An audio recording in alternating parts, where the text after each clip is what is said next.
So, pupunta kami ng Gold Coast, guys, kasi may pipick upin kaming youth. Yung youth na yun, guys, is pang work ni James. And then, sabi niya, pwede ko rin daw gamitin kasi automatic siya. So, pwede ko din gamitin pang practice ko. Pero, hindi siya, guys, sa second hand lang siya.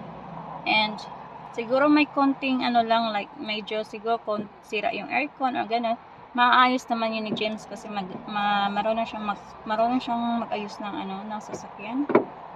So yun. What's your daddy?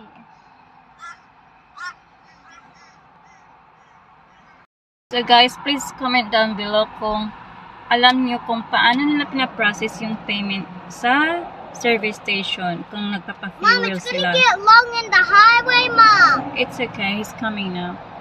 And kasi ang sabi lang sa akin ni James, sasabihin lang nila yung kung nasaang bay yung car nila sa loob ng service station, sa counter, sa counter sa loob.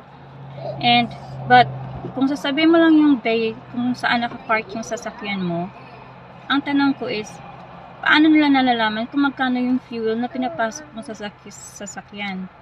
Siguro honesty lang, sasabihin mo lang din kung magkano yung pinasok mong fuel and then kung anong bay nakapark yung sasakyan mo. Siguro ganun lang. Siguro ganun lang, no?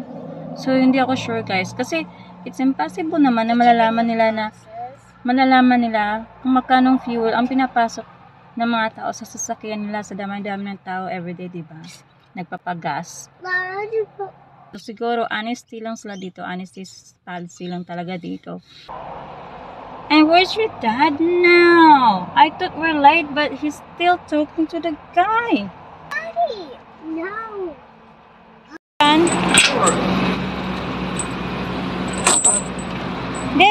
Do you need this one? So ito yung trailer. No, she didn't give me the turnbuckle. Yeah. Ito yung receipt niya sa trailer.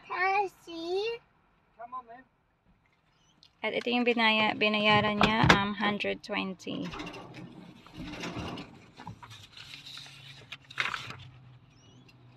Ayan lang, 120. Ang fuel dito nasa $217. Oh, 217. Oh, it feels good. Na kami makarating, guys. So, binili niya yung sasakyan. Hindi pa niya nakita sa personal. Mga picture-picture lang. Pero, mura lang kasi. Kaya binili na niya. And, malapit na kami. Siguro, mga 10 minuto na lang. Nagmamadali rin kami kasi yung owner is papasok ng trabaho ng alas 9. So, kailangan namin makarating doon na mabilisan.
Pick up na namin.